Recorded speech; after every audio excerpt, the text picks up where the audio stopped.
نحمده ونصلي على رسوله الكريم اما بعد فاعوذ بالله من الشيطان الرجيم بسم الله الرحمن الرحيم رب اشرح لي صدري ويسر لي امري واحلل عقدة من لساني يفقهوا قولي. ایک دفعہ درود شریف پڑھ لیجیے.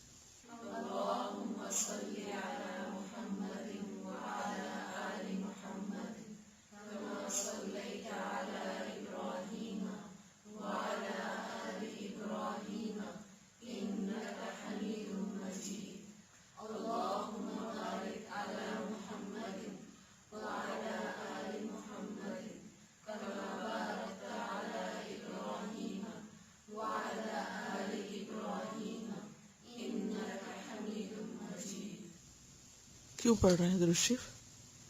جمعے کا دن ہے. کوئی دلیل ہے جمعے کے دن درود شریف پڑھنے کی؟ حدیث کی مجلس ہے اور نبی صلی اللہ علیہ وسلم کا ذکر بار بار آ رہا ہے اور اس میں خاص طور پر شعوری طور پر درود شریف پڑھنے کی کوشش جو ہے وہ اس احساس کو تازہ کرتی ہے کہ ہم کس کے ساتھ ہیں، یعنی علمی طور پر، قلبی طور پر. ان کے جو احسانات ہیں ہم پر، ان کا بدلہ تو ہم نہیں دے سکتے سوائے اس کے کہ ہم درود شریف کی شکل میں آپ پر دعائے خیر کر کے کچھ اس کام میں شریک ہو جائیں. پھر پڑھی.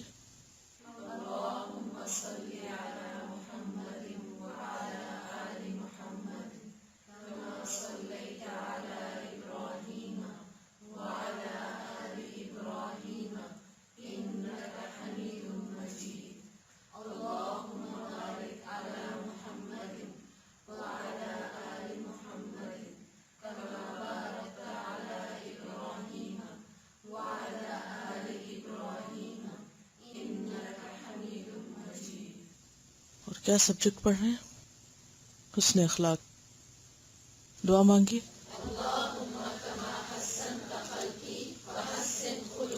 دوسری دعا بھی.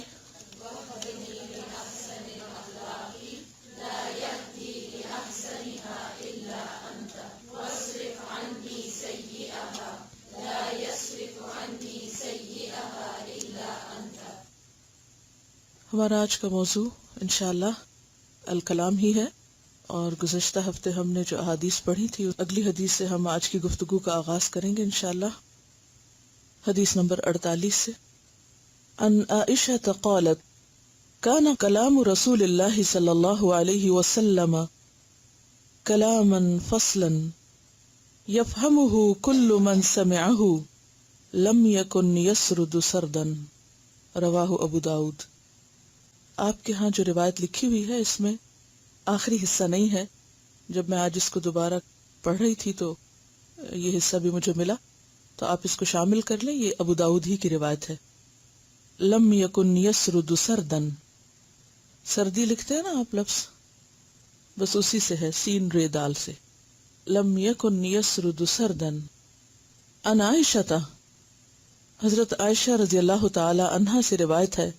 قالت، کہتی ہیں، کانا تھا، کلام رسول اللہ، رسول اللہ صلی اللہ علیہ وسلم کا کلام، کلامن فصلاً، کلام جدا جدا، بات واضح صاف، فصل یعنی ہر لفظ دوسرے سے الگ. یفہمہ، سمجھ لیتا تھا اس کو، کل من سمعہ، ہر وہ شخص جو اس کو سنتا تھا. یعنی آپ کو سننے والا ہر شخص، ہر درجے، ہر ذہنی لیول اور ہر بیک گراؤنڈ کا شخص آپ کی بات سمجھ جاتا تھا. وَلَمْ يَكُنْ يَسْرُدُ سَرْدًا، اور آپ بات کو طول نہ دیتے تھے. مختصر بات ہوتی تھی آپ کی، لمبی باتیں نہیں کرتے تھے. رواہ ابو داؤد. اس بات کی وضاحت ایک اور حدیث کرتی ہے حضرت عائشہ رضی اللہ تعالی عنہا کی. کان یحدث حدیثا لو عدہ العاد لاحصاہ. کیا معنی ہے کہ آپ صلی اللہ علیہ وسلم جب کوئی بات بیان کرتے، یحدث حدیثا، وہ ایسی بات ہوتی، لو عدہ العاد، عدہ کا کیا معنی؟ گنتا اس کو. العاد گننے والا، گننے والا اگر اس کو گنتا تو کیا ہوتا؟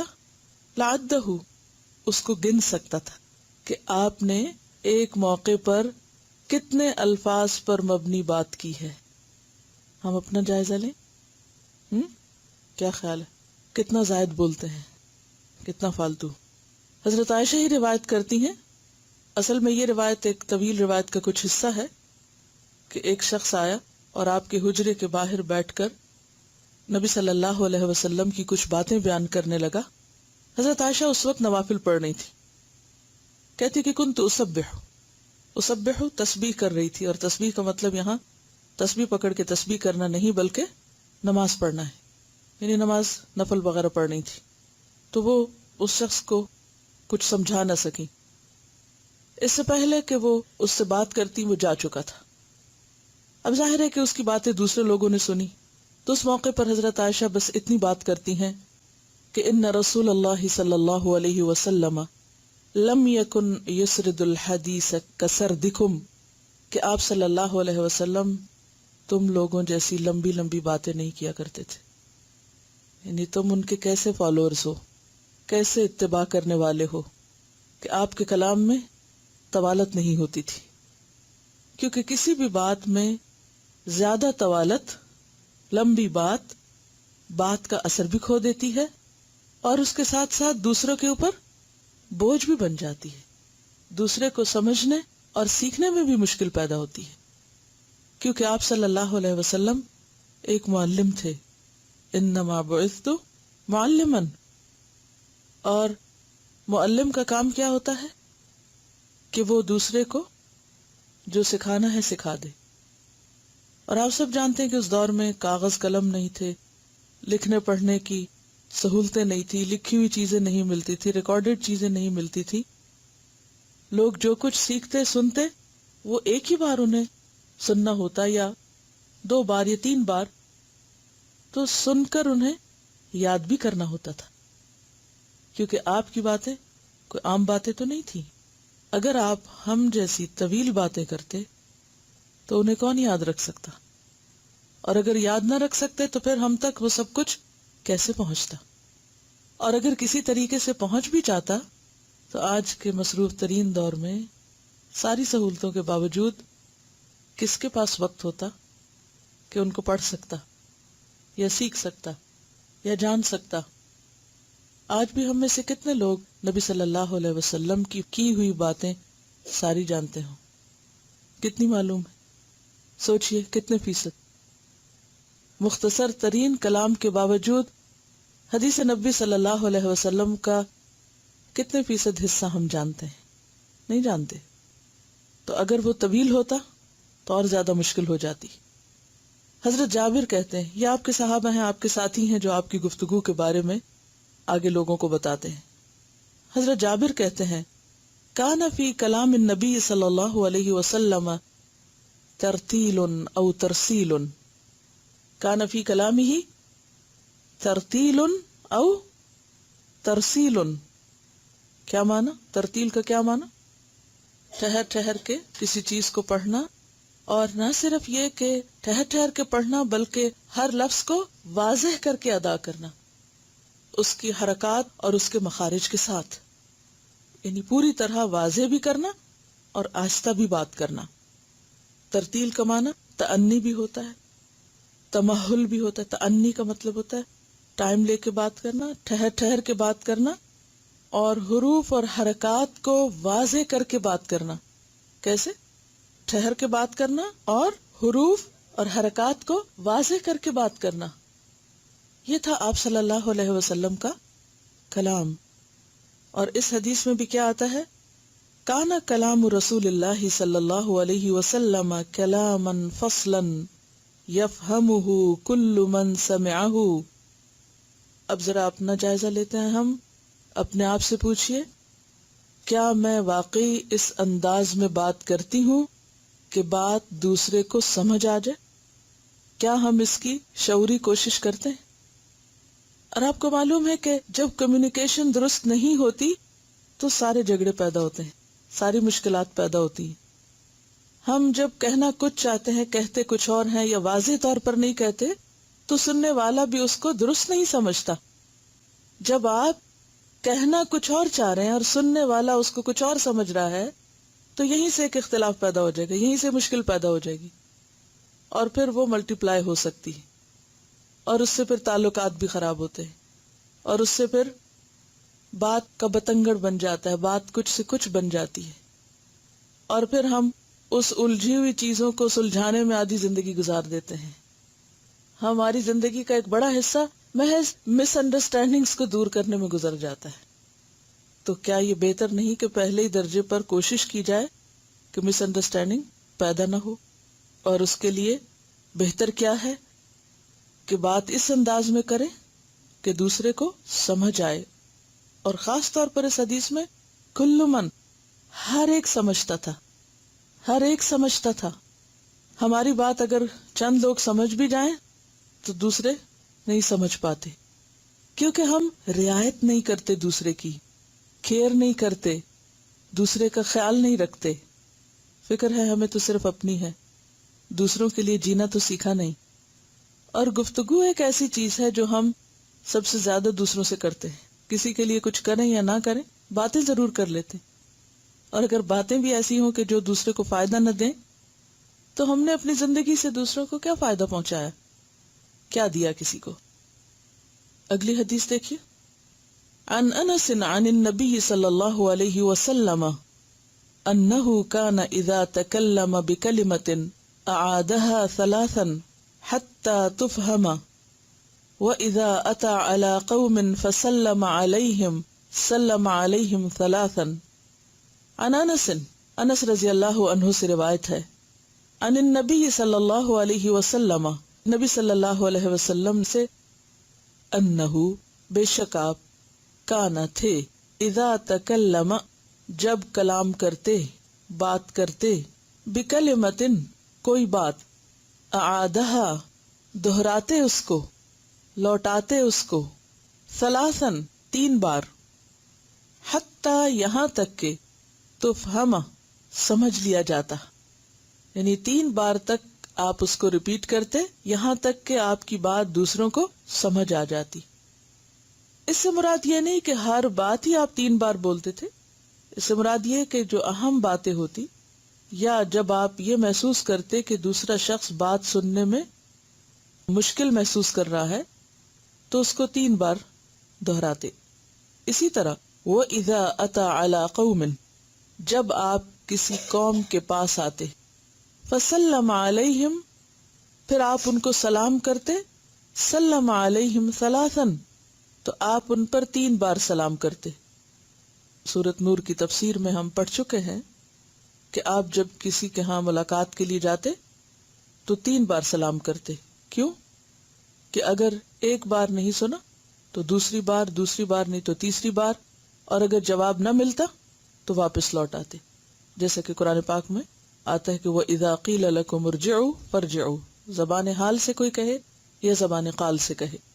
ترمذی کی روایت میں اس حدیث کی مزید وضاحت ملتی ہے حضرت انس رضی اللہ عنہ ہی سے کہ کان اذا تکلم یعید الکلمۃ ثلاثا لتعقل عنہ، کہ نبی صلی اللہ علیہ وسلم جب بات کرتے تو تین بار دہراتے تاکہ آپ کی بات سمجھ لی جائے۔ گویا آپ کی توجہ کس پر ہوتی کہ لوگ آپ کی بات سمجھ جائیں، سمجھانے پر دوسرے کی تسلی کراتے۔ بخاری کی روایت میں آتا ہے کہ انما بعثت بجوامع الکلم، کہ مجھے جامع کلمات کے ساتھ بھیجا گیا ہے۔ تو ان احادیث سے کیا بات سمجھ میں آئی آپ کو؟ کیا سیکھا آپ نے؟ مختصر بات کرنی چاہیے، واضح طور پر بات کرنی چاہیے، سمجھانے کی کوشش کرنی چاہیے، شارٹر ٹو دا پوائنٹ، اور دوسرے سمجھ جائیں، یعنی میک شور کہ دوسرے بات سمجھیں، کیونکہ اگر بات سمجھنے میں غلطی ہو گئی تو عمل کرنے میں اس سے زیادہ غلطی ہو جائے گی بڑی۔ سمجھانے کی کوشش ہونی چاہیے۔ اور آپ دیکھیے کہ تین بار اسی وقت بات ہو سکتی ہے جب بات چھوٹی ہو، اور اگر بات بہت طویل ہو اور پھر وہ تین بار بھی ہو تو سننے والے کا حال کیا ہو جائے گا۔ کثرت کلام بذات خود ناپسندیدہ ہے، بہت زیادہ باتونی ہونا، بہت باتیں کرنا ناپسندیدہ چیز ہے، زیادہ بولنا کب ہوتا ہے؟ جب انسان سوچتا کم ہے، اور کم سوچنا کم عقلی ہے۔ کم سوچنا کیا ہے؟ کم عقل ہونا۔ انسان جب سوچے گا، عقل استعمال کرے گا، تو کسی بھی چیز کے بہت سے پہلوؤں پر نظر ہوگی اس کی، اور پھر اس کے مطابق رائے دے گا۔ اور جب انسان سوچنے پہ کم وقت لگائے گا اور بولنے پہ زیادہ لگائے گا تو کیا ہوگا؟ عقل کا صحیح استعمال نہیں کر سکے گا۔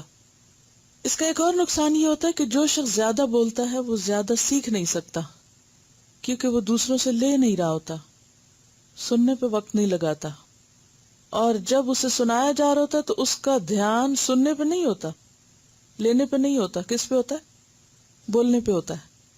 اس کے اپنے ذہن میں کچھ اور ہی ریل چل رہی ہوتی ہے، وہ یہ نہیں سوچتا کہ کیا کہا جا رہا ہے، وہ یہ سوچتا ہے کہ مجھے کیا کہنا ہے۔ تو پھر وہ محروم ہو جاتا ہے نا اس خیر سے جو اس وقت اس کو مل سکتی۔ اس طرح انسان کی صحیح معلومات میں اضافہ بھی کم ہوتا ہے، خاص طور پر اگر کسی علم کی مجلس میں انسان صحیح طور پر نہ سنے، اور اس سے پھر کئی معاملات بھی آگے بگڑ جاتے ہیں۔ تو جیسے کہ پچھلی دفعہ بھی ہم نے بات کی تھی کہ بے فائدہ کلام زبان کی ناقدری ہے اور نعمت کا غلط استعمال ہے۔ زبان کیا ہے؟ ہمارے پاس ایک بہت بڑی دولت ہے۔ تو نعمت کا درست استعمال کیا ہے کہ اس سے ہم بہتر سے بہتر کام لیں۔ آپ صلی اللہ علیہ وسلم نے ایک مرتبہ ابو ذر سے فرمایا رضی اللہ تعالی عنہ، کیا میں تمہیں ایسے عمل نہ بتاؤں جن کا بوجھ انسان پر بہت ہلکا ہے لیکن میزان میں بہت بھاری ہے، یعنی کرنے میں آسان ہے اور نتیجے کے اعتبار سے فائدہ مند ہے۔ عرض کیا ضرور بتائیے اللہ کے رسول صلی اللہ علیہ وسلم۔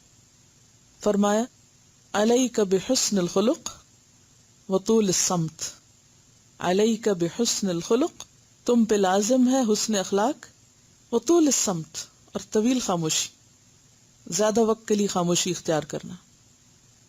سماک حضرت جابر بن سمرہ سے پوچھتے ہیں، اکنت تجالس النبی صلی اللہ علیہ وسلم، کیا تم نبی صلی اللہ علیہ وسلم کی مجلسوں میں بیٹھتے تھے؟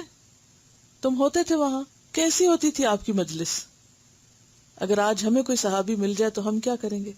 ہم یہ ضرور پوچھیں گے نا کہ آپ کی مجلس کیسی ہوتی تھی، آپ بولتے کیسے تھے، آپ کھاتے کیسے تھے، آپ اٹھتے کیسے تھے، چلتے کیسے تھے۔ تو چونکہ ان کو محبت تھی آپ صلی اللہ علیہ وسلم سے، تو اس لیے آپ کے بارے میں پوچھتے تھے۔ اکنت تجالس النبی صلی اللہ علیہ وسلم؟ قال نعم وکان کثیر الصمت، آپ طویل خاموشی اختیار کرنے والے تھے، یعنی آپ اپنی مجلس میں زیادہ دیر خاموش بیٹھتے تھے۔ اور ہم بچے تھے یعنی اس وقت، اور آپ کے آس پاس ہوتے، فلم ارى رجلا كان اطول صمتا من رسول اللہ صلی اللہ علیہ وسلم، کہتے میں نے اپنی زندگی میں کسی شخص کو نبی صلی اللہ علیہ وسلم سے بڑھ کر خاموش نہیں پایا، یعنی آپ کی مجلسوں میں طویل خاموشی ہوتی تھی، یعنی آپ خود سنتے زیادہ تھے۔ فکان اذا تکلم اصحابہ فاکثر الکلام تبسم، جب آپ کے ساتھی آپ کے آس پاس بیٹھ کے بہت باتیں کرتے تو آپ مسکراتے رہتے، یعنی سنتے زیادہ تھے، مسکراتے رہتے سن کر، لیکن خود کم بولتے تھے، اور جب بولتے تھے صرف کام کی بات بولتے تھے۔ اور جیسا کہ ایک اور موقع پر آپ نے فرمایا کہ میری اس زبان سے حق کے سوا کچھ نہیں نکلتا، یعنی خواہ میں غصے میں ہوں خواہ میں خوشی میں ہوں، کیونکہ ایک صحابی عبداللہ ابن عمرو ابن العاص کیا کرتے تھے، آپ کی مجلس میں جو آپ فرماتے لکھ لیا کرتے تھے۔ تو لوگوں نے آپ پر اعتراض کیا کہ دیکھو تم ہر بات لکھتے رہتے ہو، آپ انسان بھی ہیں، آپ کو غصہ بھی آتا ہے، آپ خوش بھی ہوتے ہیں، آپ غمگین بھی ہوتے ہیں، تو ہر بات نہیں لکھا کرو۔ تو اس پر انہوں نے آپ صلی اللہ علیہ وسلم سے عرض کیا کہ لوگ میرے لکھنے پر اعتراض کرتے ہیں، تو آپ نے فرمایا کہ خدا کی قسم اس زبان سے حق کے سوا کچھ نہیں نکلتا، غصہ خوشی غمی سب کے ساتھ ہوتا ہے، لیکن ان تمام مواقع پر حق بات کی جائے یہ اصل چیز ہے۔ یہ نہیں ہو سکتا کہ غصہ نہ آئے، انسان خوش نہ ہو، یہ جذبات سے عاری تو نہیں ہو سکتا، یہ سب کچھ ہوگا، لیکن اصل چیز کیا ہے کہ جو بولا جائے پھر وہ سوچ کے بولا جائے۔ ابو ہریرہ رضی اللہ عنہ سے روایت ہے کہ آپ صلی اللہ علیہ وسلم نے فرمایا من کان یؤمن باللہ والیوم الآخر فلیقل خیرا او لیصمت، جو شخص اللہ اور یوم آخرت پر ایمان رکھتا ہو اسے چاہیے کہ بھلی بات کرے یا پھر چپ رہے. یعنی خاموشی برائے خاموشی بھی پسندیدہ نہیں. اگر اس موقع پر آپ کے پاس کہنے کو کوئی بہتر چیز ہے تو پھر آپ کے اوپر کیا لازم ہے کہ آپ بولیں. یعنی بے وقت کی خاموشی بھی اچھی نہیں اور بے وقت کا بولنا بھی اچھا نہیں. دونوں کے درمیان اعتدال ضروری ہے. اب چونکہ ہم نے خاموشی کا پڑھا تو اس کا یہ مطلب نہیں کہ جہاں ہمیں بات کرنی چاہیے وہاں بھی ہم چپ کر کے بس دیکھتے رہیں دوسرے کو اور پریشان کریں اور بات نہ کریں. یہ بھی ناپسندیدہ رویہ ہے. ایسی خاموشی جو دوسرے کو اذیت میں مبتلا کر دے یہ بھی درست نہیں. موقع کی مناسبت سے معقول بات کرنا ضروری ہے، کیونکہ دو کام ہیں، ایک ہے بولنا اور ایک ہے خاموش رہنا. اگر خاموش رہنا اچھا ہے تو اچھی بات کرنا خاموش رہنے سے زیادہ اچھا ہے. لیکن آف کورس کہ بے موقع محل نہ ہو اور انسان بے وجہ بولتا نہ چلا جائے، بلکہ اس کو اس کے مقام پر رکھ کے بات کرے. فَلْيَقُلْ خَيْرًا، یہ پہلے فرمایا. اَوْ لِيَصْمُتْ، اگر خیر نہیں تو خاموشی بہتر ہے. تو خیر کیا ہے؟ جس میں انسان یا تو کسی کے علم میں اضافہ کرے، یا کسی کو اچھا مشورہ دے، یا کسی کا غم دور کرے، یا کسی کے ساتھ کوئی اپنے اچھے افکار جو ہیں ان کو شیئر کرے، کوئی اچھا سوال کرے کہ جس سے سیکھنے اور سکھانے کا عمل بہتر ہو. کیونکہ بہت سے لوگ جب اس طرح کی احادیث پڑھتے ہیں تو پھر وہ ایک نیگیٹو طریقے سے ان پر عمل کرتے ہیں، نہ مسکراتے ہیں، نہ بات کرتے ہیں، نہ کسی جذبات کا اظہار کرتے ہیں، اور وہ سم بکم عمیون بن جاتے ہیں. یہ بھی درست نہیں. اچھا اخلاق کیا ہے کہ جہاں ہنسنے کی بات ہو وہاں ہنسیں آپ، جہاں دکھ غم کی بات ہو وہاں اسی طرح کے جذبات ہوں آپ کے، اور جہاں کوئی آپ سے کچھ پوچھ رہا ہے اور آپ جانتے ہیں تو آپ بتائیں اس کو. اگر آپ کے پاس دوسرے سے بہتر کوئی بات ہے تو آپ کنٹریبیوشن کریں. فَلْيَقُلْ خَيْرًا، خیر کو بانٹنا چاہیے، خیر کے ساتھ بخل نہیں کرنا چاہیے، خیر کو شیئر کرنا چاہیے، لیکن موقع محل کے ساتھ، مناسب انداز میں، ضرورت کے مطابق، بلا ضرورت نہیں. اصل چیز اعتدال ہے. اب اگر اس وقت میں خاموشی اختیار کر لوں تو یہ خاموشی فائدہ مند نہیں ہوگی، کیونکہ ایک معلم جو ہے اسے سکھانا ہے، اور سکھانے کے لیے جو ضرورت کی بات ہے وہ بتانا ہے. ہاں، ارریلیونٹ باتیں، ادھر ادھر کی باتیں جو موضوع سے ہٹ کر ہوں اور وقت گزاری کا باعث ہو وہ درست نہیں. لیکن اگر کوئی ایسی چیز جو آپ کے علم میں، عمل میں اضافے کا سبب ہو، بہتری کا سبب ہو، تو وہ بولنا اور وہ بتانا بے فائدہ نہیں. یہ کس میں آتا ہے؟ خیر میں آتا ہے. یہ خیر بانٹنا ہے. فَلْيَقُلْ خَيْرًا، خیر بانٹنا چاہیے، اسے بخل نہیں کرنا چاہیے، لیکن اعتدال کے ساتھ.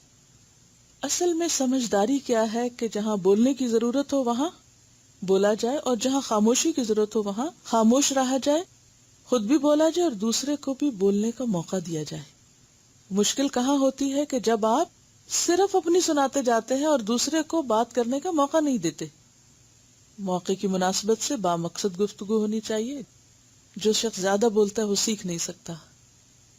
جو حدیث ہے نا کہ فَلْيَقُلْ خَيْرًا أَوْ لِيَصْمُتْ، تو جس سے کچھ بھی بھلائی ہو، خواہ وہ سوال ہو، خواہ وہ جواب ہو، خواہ وہ مشورہ ہو، خواہ وہ کچھ بھی ہو، اچھی رائے ہو، اس کا ضرور اظہار کرنا چاہیے. اگر آپ کی بات سے دوسرے کو دل آزاری ہو اور دوسرے کو آپ مس لیڈ کر رہے ہیں، یا یہ کہ آپ کی باتوں سے فساد پیدا ہو رہا ہے، چاہے آپ کی نیت اچھی ہے یا آپ سچ بول رہے ہیں لیکن اس سے ایک نتیجہ غلط نکل رہا ہے، تو ایسے بہتر ہے کہ انسان پھر خاموشی اختیار کرے. بے وقت کی خاموشی اور بے وقت کا بولنا دونوں ہی درست نہیں. حق بات کہنا اور سچائی کی بات کرنا اور اس موقع پہ خاموش نہ رہنا، اس میں صرف ایک بات ضرور سامنے رکھیں کہ اگر حق بات بولنے سے خیر سامنے آ رہی ہو تو بولیں، اور اگر حق بات کہنے سے یعنی اس کے نتیجے میں ایک فساد سامنے آنے والا ہو تو اس وقت پہ خاموشی بہتر ہے. موقع محل کی مناسبت ہے وہ بھی بے حد ضروری ہے. بعض لوگ خوشی کی محفل میں سنجیدہ ہو کے منہ بنا کے بیٹھ جاتے ہیں اور جو دوسروں کی بھی خوشی چھین لیتے ہیں، یہ بھی ناپسندیدہ ہے. آپ صلی اللہ علیہ وسلم کیا کرتے؟ صحابہ خوب خوب بول رہے ہیں، آپ کیا کرتے رہتے تھے؟ آپ صرف سنجیدہ ہو کے خوفزدہ شکل بنا کے نہیں بیٹھ جاتے تھے، بلکہ آپ مسکراتے رہتے تھے، یعنی سنتے رہتے تھے، مسکراتے رہتے تھے. اور جہاں کوئی ایسی بات ہوتی جو درست نہیں ہوتی تو آپ بیچ میں روک بھی دیتے تھے کہ ایسے نہیں، ایسے کہو. جہاں اصلاح کی ضرورت ہوتی وہاں اصلاح بھی کرتے تھے. دہرانے والی بات بھی بہت ضروری ہے کہ اگر کسی کو سمجھ نہیں آئی تو ہم دہرانے میں بعض اوقات بہت ناراض ہوتے ہیں. پہلی دفعہ کہاں تھے؟ پہلے کیوں نہیں سنا؟ یعنی ہم عموماً غصے کا اظہار کرتے ہیں اگر کوئی ہم سے دوبارہ بات پوچھے تو وہی بات ریپیٹ کرنے کو کہے. الفاظ کھانے نہیں چاہیے. اور جیسے کہ پچھلی دفعہ بھی میں نے آپ سے حدیث عرض کی تھی، حضرت عقبہ بن عامر نے آپ سے پوچھا تھا کہ مجھے نجات کا کوئی نسخہ بتا دیجئے کہ میری کسی طرح نجات ہو جائے. صحابہ کرام کی فکر یہی تھی، ان کی زندگی میں سب سے بڑا مقصد یہی تھا کہ آخرت میں ہماری چھوٹ ہو جائے. کیا بتایا تھا؟ امسک علیک لسانک ولیسعک بیتک وابکی علی خطیئتک. کتنی خوبصورت عربی زبان، کتنے کم الفاظ میں کتنے مؤثر طرح پیغام پہنچتا ہے. دوہراؤں، امسک علیک لسانک، امسک علیک لسانک ولیسعک بیتک وابکی علی خطیئتک، وابکی علی خطیئتک، اپنی خطاؤں پہ رویا کرو. یہ نسخہ ہم میں سے کتنے لوگ استعمال کرتے ہیں نجات کا؟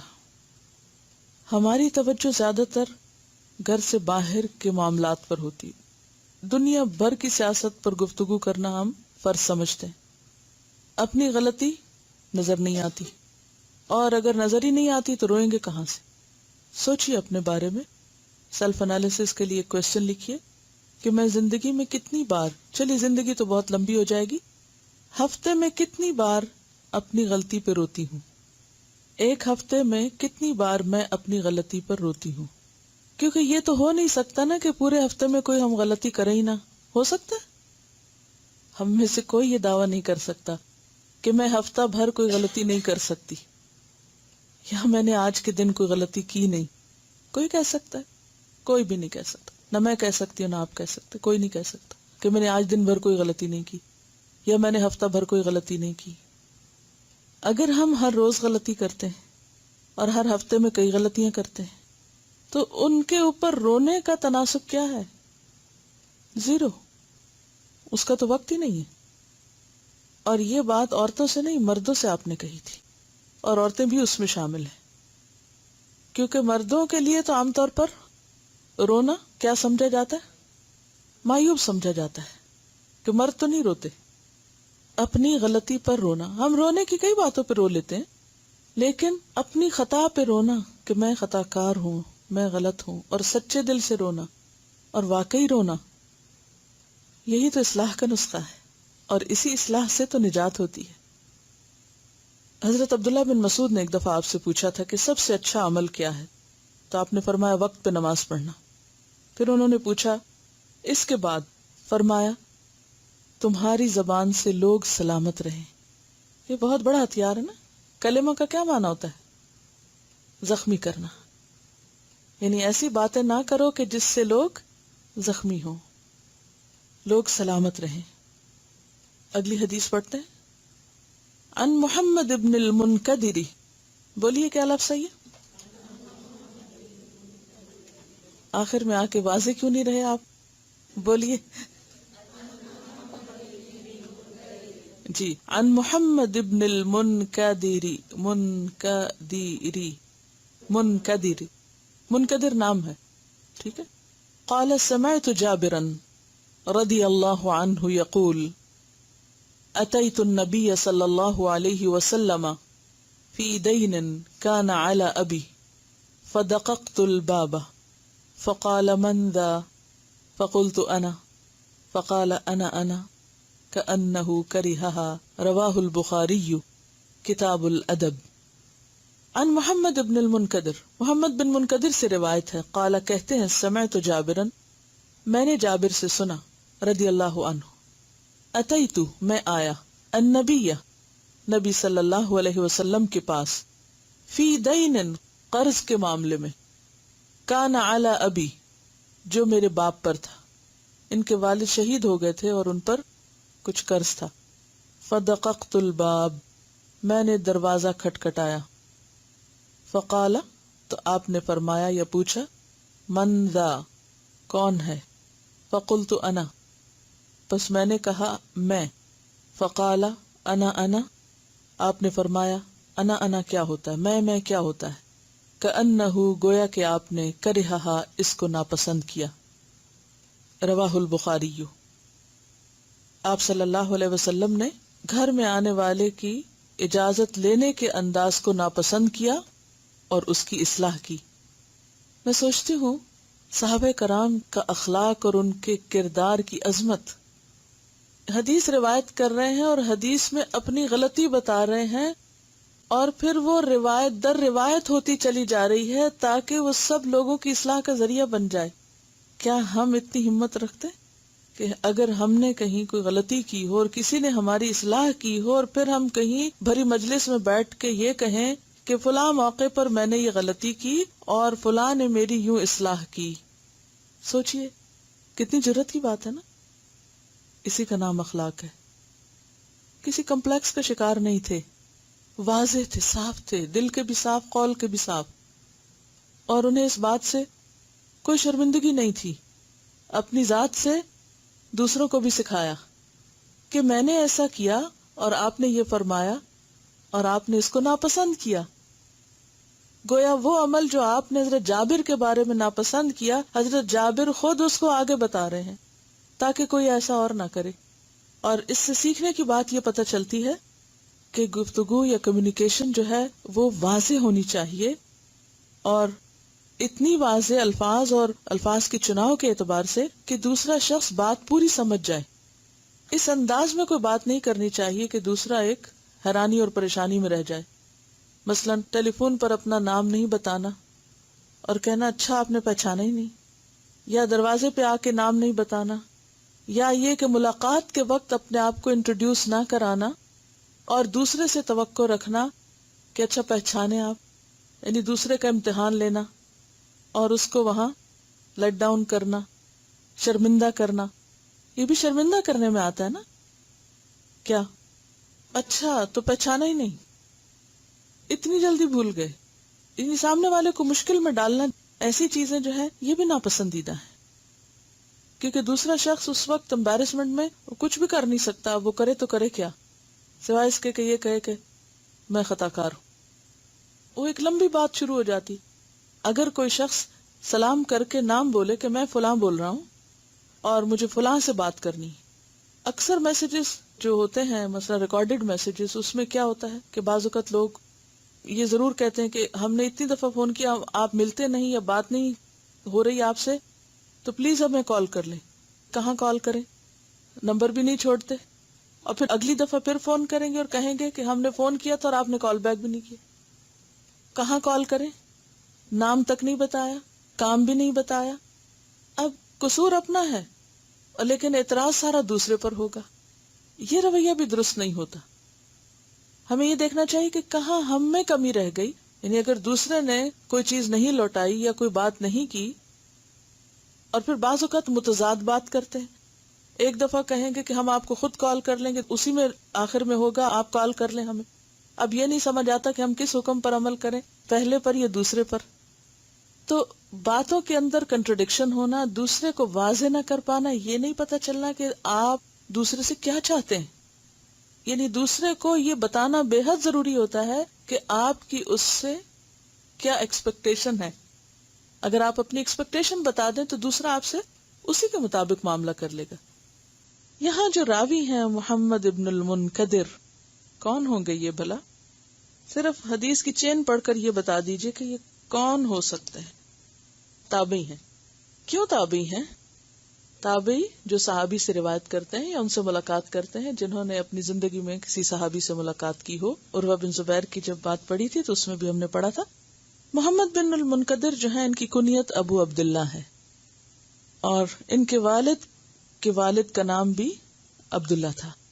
محمد بن المنکدر بن عبداللہ، اور یہ تیمی ہیں، قریشی ہیں، مدنی ہیں، یعنی مدینہ کے رہنے والے ہیں. زہد اور تقوی میں بہت اونچا مقام رکھتے ہیں. حافظ ذہبی لکھتے ہیں کہ ان کی ثقاہت ہوتی ہے ثقہ. ثقہ کون ہوتا ہے؟ صحیح حدیث میں ثقہ کا پڑھا ہوگا. ان کی ثقاہت اور علمی اور عملی برتری پر سب کا اتفاق ہے، یعنی علم اور عمل دونوں میں بہت آگے تھے. ابن حجر ان کے بارے میں لکھتے ہیں کہ قرآن کے ممتاز قاری تھے. امام مالک انہیں سید القراء کہتے ہیں. امام مالک کون ہے جانتے ہیں نا؟ یعنی 4 اسکول آف تھاٹس میں جو ایک امام ہے امام مالک، وہ ان کے بارے میں کہتے ہیں. اب یہ کسی عام بندے کی رائے نہیں ہے، اس لیے میں نے اس کو دہرایا کہ امام مالک کون ہے. امام مالک محمد ابن المنکدر کے بارے میں کہتے ہیں کہ وہ سید القراء ہیں، یعنی قاریوں کے بھی سردار ہیں، یعنی بہت اچھا قرآن پڑھتے ہیں. گواہی آپ دیکھیے جو تاریخ میں لکھی گئی ان کے حق میں. ہمارے حق میں کون گواہی دے گا کہ ہم قرآن ٹھیک پڑھتے ہیں؟ اچھا تو چھوڑے، ہمارے بچے دیں گے. اصل بات یہ کہ قرآن ہماری اب پرائرٹی نہیں رہا، اور یہ کام ہم سمجھتے بھی نہیں. قرآن ٹھیک پڑھنا آتا تب بھی، نہیں آتا تب بھی، کوئی بات نہیں، اتنی امپورٹنس نہیں اس کی. حالانکہ یہ اللہ کا کلام ہے، اور اگر اللہ کا کلام صحیح نہیں پڑھنا آتا تو کیا پڑھا؟ تو اس کے لیے کم از کم ہمیں جب تک زندہ ہے کوشش تو کرتے رہیں. کوشش شرط ہے، اور کوشش کے ساتھ ہر چیز ہو سکتی ہے. پرائرٹی کی بات ہے کہ کیا چیز آپ کی نظر میں اہم ہے. حدیث کے بہت نامور حافظ تھے. حافظ ذہبی انہیں امام وقت کے نام سے یاد کرتے ہیں. انہوں نے صحابہ اور تابعین کی ایک بڑی جماعت سے فائدہ اٹھایا. صحابہ کرام میں انہوں نے حضرت ابو ایوب انصاری، انس ابن مالک، جابر جن سے ابھی آپ نے دیکھا روایت کی، ابو امامہ، عبداللہ ابن عمر، عبداللہ بن عباس، عبداللہ بن زبیر، ابو قتادہ، حضرت عائشہ، ان سے حدیث سیکھی، ان سے علم حاصل کیا. یعنی آپ خود سوچئے کہ محمد ابن المنکدر کے استاد کون کون ہیں؟ مشہور صحابہ کرام. تابعین میں سعید ابن المسیب، عروہ بن زبیر، معاذ بن عبد الرحمن، سعید بن عبد الرحمن ابن یربوع اور دیگر لوگ بھی ہیں. ابن عیینہ کہتے تھے کہ وہ صدق کی کان تھے. صدق کس کو کہتے ہیں؟ سچ، سچائی کی کان تھے، کہ آپ ان کے پاس جا کے بیٹھیں تو اتنی سچی باتیں آپ کو ملیں گی کہ جیسے کان آپ کھودیں اور اس میں سے سونا نکلتا ہے اور نکلتا ہے اور نکلتا ہے. یعنی جتنا علم ان کے پاس تھا، جتنی باتیں ان کے پاس تھی، وہ سچائی پر مبنی تھی. ہم عام طور پر کن محفلوں کو انجوائے کرتے ہیں جہاں ہنسی مذاق ہو، چاہے وہ جھوٹی باتیں کیوں نہ ہو. کسی کی جھوٹی تعریفیں، کسی کا مذاق اڑانا، کسی کا کچھ، تم کہتے ہیں ہم نے بہت انجوائے کیا. جبکہ ان کے بارے میں کیا آتا ہے کہ سچائی کی کان تھے، کوئی غلط بات یا جھوٹی بات اپنی زبان سے نہیں نکالتے تھے. بڑے بڑے نیک لوگ ان کے پاس آ کے بیٹھتے تھے، صلحاء ان کی مجلس میں آ کے بیٹھتے، اور ان کے سوا کسی کو اس کا اہل نہیں دیکھا کہ کوئی کہے یہ بات اللہ کے رسول صلی اللہ علیہ وسلم نے فرمائی ہے اور اسے مان لیا جائے. جب یہ کسی کو یہ کہہ دیتے کہ یہ اللہ کے رسول صلی اللہ علیہ وسلم نے فرمایا تو اس کے پاس دوسری بات نہیں ہوتی تھی، وہ فوراً عمل کر لیتا تھا. اتنا وزن تھا ان کی بات میں. آپ دیکھیے کہ ہم بھی بعض اوقات لوگوں کو کہتے ہیں یہ حدیث ہے، یہ اللہ کے رسول صلی اللہ علیہ وسلم نے فرمایا ہے، اپنے بچوں کو کہتے ہیں، آس پاس کہتے ہیں، کوئی سنتا ہی نہیں ہماری بات. کیا وجہ؟ کیوں نہیں سنتے؟ محمد بن منکدر اگر ایک دفعہ کسی کو کہہ دیتے قال رسول اللہ صلی اللہ علیہ وسلم تو کوئی دوسری بات نہیں کرتا تھا، دوسری بات نہیں کوئی کرتا تھا، مان لیتا تھا. اور یہ انہی کا خاصہ تھا، کسی اور کی بات میں یہ اثر نہیں تھا جو ان کی بات میں تھا. کردار کا وزن ہوتا ہے نا. جنہوں نے ان سے استفادہ کیا، ان کے شاگرد کون کون تھے؟ اس میں سب سے پہلے ان کے اپنے ہی بیٹے یوسف اور منکدر اور بھتیجے ابراہیم. پھر عام لوگوں میں عمرو ابن دینار، امام زہری، نام سنا ہوگا امام زہری کا، ایوب، انس ابن عبید، سلمہ بن دینار، امام جعفر صادق، ہشام بن عروہ، یحییٰ ابن سعید، ابن جریج، یہ سب ان کے شاگرد تھے. بڑے بڑے ائمہ ان کے شاگرد تھے. فقہ اور فتویٰ میں بھی ان کو بہت مہارت حاصل تھی. اور مدینہ کے بڑے بڑے فقہاء میں ان کا شمار ہوتا تھا. یہ اپنے نفس کے ساتھ بہت سختی کرتے تھے، یعنی اپنے دل کی باتیں بہت کم مانتے تھے. امام مالک کہتے ہیں کہ وہ عابد و زاہد ترین لوگوں میں سے تھے. ان کے دل میں اللہ کا اتنا خوف تھا کہ قرآن پڑھ کر بے اختیار آنسو جاری ہو جاتے ان کے. ایک مرتبہ رات کو تہجد میں قرآن کی تلاوت کر رہے تھے کہ ایک آیت پر پہنچ کر بہت روئے اور صبح تک اس رونے کے آثار تھے ان پر. کسی نے پوچھا کہ آپ کی حالت آج ایسے کیوں ہے؟ تو انہوں نے کہا آج میں قرآن پڑھ رہا تھا، جب اس آیت پر پہنچا تو میں ضبط نہ کر سکا. کیا آیت تھی؟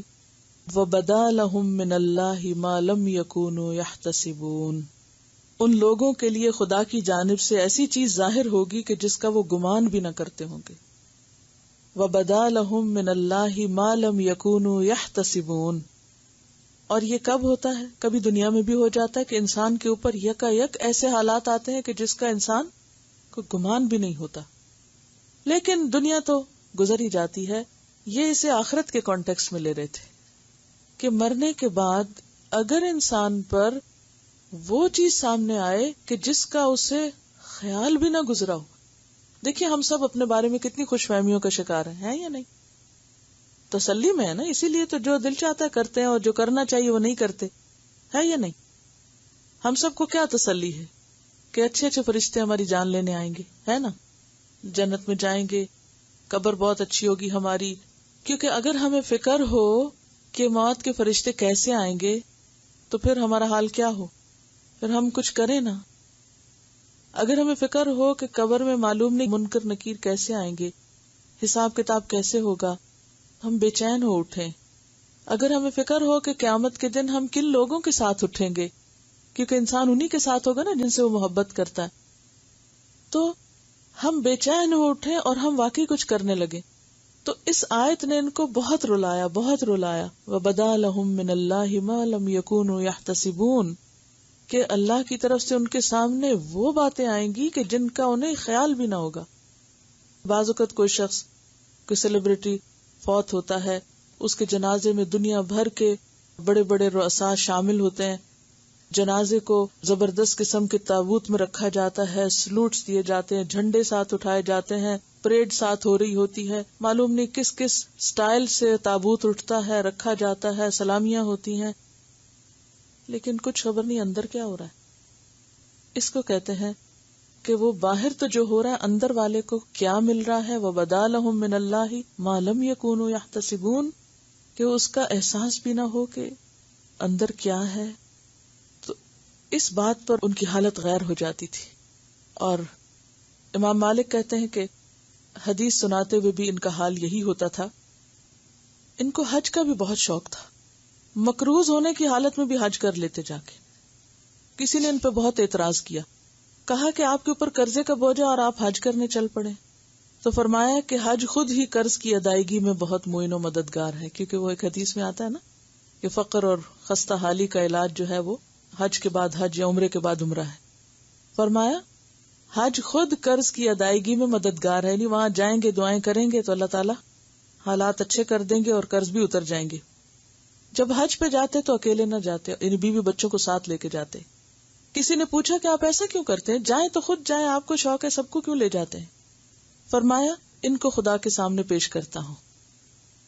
ان کے بارے میں یہ بھی آتا ہے کہ ان کو دیکھ کر دوسروں کی اصلاح ہوتی تھی، صرف دیکھ کر.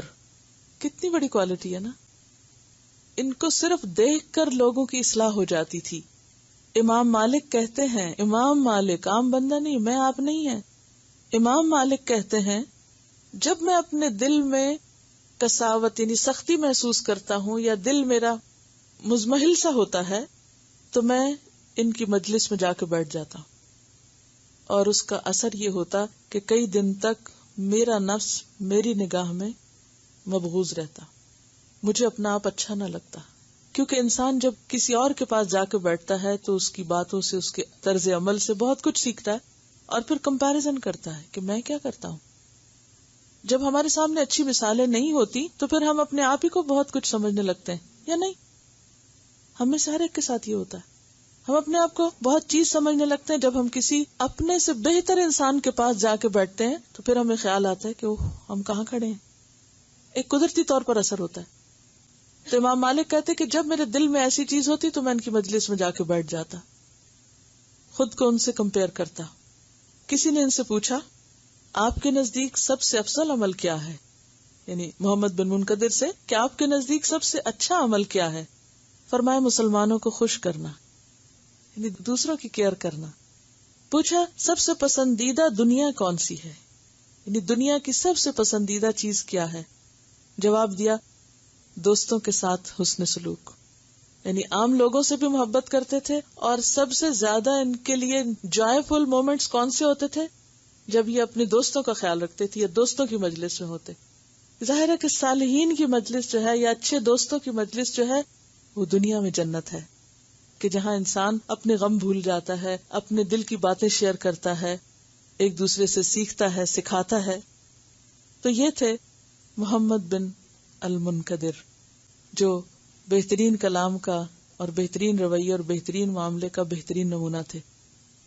چونکہ موضوع بہت طویل ہے اس لیے آج بھی میں جو کہنا چاہتی تھی کہہ نہیں سکی. انشاءاللہ العزیز اللہ نے اگر چاہا اور زندگی رہی تو باقی حدیثیں پھر انشاءاللہ اگلی مجلس میں, اور اپنا وہ ہوم ورک جاری رکھیں کہ جس میں نے آپ سے عرض کیا تھا کہ ان باتوں کو نوٹ کریں کہ جو ہمارے الفاظ کے چناؤ میں یا ہمارے لہجے میں یا ہماری باڈی لینگویج میں اور ہماری انٹینشنز میں اور ہمارے سٹائل میں پسندیدہ نہیں.